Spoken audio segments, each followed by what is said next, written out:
പിന്നെ ഇത് സ്ഥിരം പരിപാടിയായി, നമ്മളെ കൊച്ചു കേരളത്തിൽ പോലും സ്ഥിരം പരിപാടിയാണ്. ഇനി ഈ ഒരു സംസാരത്തിൽ എനിക്ക് ഭയങ്കര സ്റ്റോക്കായി പോയി, അല്ലെങ്കിൽ ഉൾക്കൊള്ളാൻ പറ്റുന്നില്ല, 1.5 വയസ്സുകാരൻ എന്തൊരു കുറ്റകൃത്യമാണ്, ഈ രീതിയിലൊന്നും ഈ ഒരു സ്പീച്ചിൽ ഞാൻ പറയുന്നില്ല. കാരണം ഞാൻ പറയാൻ പോകുന്നത് നമ്മുടെ നിയമത്തിനോടാണ്. എല്ലാ സോഷ്യൽ മീഡിയ ഹാൻഡിൽ ചെയ്യുന്ന ആളുകളും ഇനി ഈ ഒരു കാര്യം കീപ്പ് ചെയ്യുക.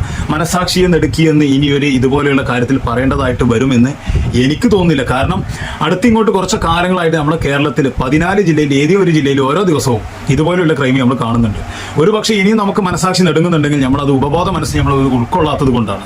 നമ്മളിവിടെ മനസ്സിലാക്കേണ്ട കാര്യം, നമ്മൾ ഇതുപോലെയുള്ള ക്രൈം കാണുമ്പോൾ ഒരുപാട് ഈ ക്രൈം കുറ്റകൃത്യം ചെയ്ത ആൾ ഒരുപാട് കുറ്റം പറഞ്ഞു, കാര്യങ്ങളൊക്കെ പറഞ്ഞു പോകുന്നുണ്ടെങ്കിലും ഇതിനൊരു അറുതി വരണമെങ്കിൽ അത് മാത്രം പോരാ.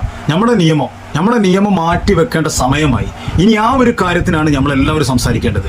കാരണം ഈ നിയമം ഇതുപോലെയാണെങ്കിൽ നമ്മൾ എത്ര സംസാരിച്ചാലും ഒരു കാര്യവുമില്ല. ഈ കാര്യം തുടർച്ചയായി ഇതുപോലെയുള്ള കാര്യങ്ങൾ നമ്മൾ കാണേണ്ടി വരും. കാരണം ഈ ഒരു കാര്യങ്ങൾ ഇതുപോലെയുള്ള കുറ്റകൃത്യം നിൽക്കണമെങ്കിൽ നമ്മൾ ചെയ്യേണ്ട ഒരൊറ്റ കാര്യം, നമ്മളെ റൂൾസ് മാറണം.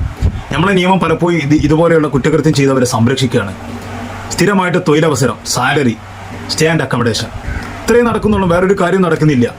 അപ്പം ഈ ഒരു കാര്യത്തിനും വേണ്ടി നമ്മൾ നിരന്തരം ശബ്ദിച്ചു കഴിഞ്ഞാലാണ് എല്ലാ സോഷ്യൽ മീഡിയ ഹാൻഡിൽ ചെയ്യുന്ന ആളുകൾ ഈ ഒരു കാര്യം നോക്കി. ഇനി നിങ്ങളൊരു കാര്യം മനസ്സിലാക്കണം, ചില കാര്യത്തിലൊക്കെ സൗദി അറേബ്യയിലെ നിയമമാണ് നമ്മൾ കൊണ്ടുവരേണ്ടത്. കാരണം നിങ്ങൾ ആരെങ്കിലും സൗദി അറേബ്യയിൽ പോയിട്ടുണ്ട്, നിങ്ങളൊന്ന് ആലോചിച്ച് നോക്കിയേ. അവിടെ നിങ്ങൾ ആരെങ്കിലും കയ്യും തലയും അല്ലെങ്കിൽ ചാട്ടാവാറായിട്ട് 100 അടി കിട്ടിയവരാണെന്ന് പറഞ്ഞ് നിങ്ങൾ ആരെങ്കിലും കൂടുതൽ കണ്ടിട്ടുണ്ടോ? ഇല്ല.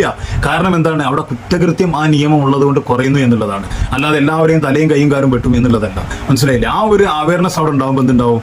ആ ഒരു കാര്യത്തെ ഭയന്നുകൊണ്ട് കുറ്റകൃത്യം ചെയ്യൽ മാക്സിമം ഒഴിവാകും എന്നുള്ളതാണ്. എന്തായാലും നമ്മുടെ രാജ്യത്ത് നല്ലൊരു നിയമം കൊണ്ടുവരേണ്ടത് അനിവാര്യമായിട്ടുള്ള കാര്യമാണ്. കാരണം ഈ രീതിയിൽ പോവുകയാണെങ്കിൽ വൈകാതെ നമുക്കൊന്നും ഉൾക്കൊള്ളാൻ പറ്റാത്ത രീതിയിൽ നമ്മുടെ കൊച്ചു കേരളം പോലും മാറും. എന്തായാലും ഈ കുഞ്ഞിൻ്റെ കാര്യം ഓർക്കുമ്പോൾ ഒന്നും പറയാനില്ല, അത്രയും സങ്കടകരമായ ഒരു വാർത്തയാണ്. എന്നാലും ഈ രീതിയിൽ ഈ കാര്യങ്ങൾ സംസാരിച്ചില്ലെങ്കിൽ നമ്മളെ നിയമത്തിനൊരു മാറ്റം വരാൻ പോകുന്നില്ല. ചേഞ്ച് വേണ്ട, ചേഞ്ച് വേണ്ട.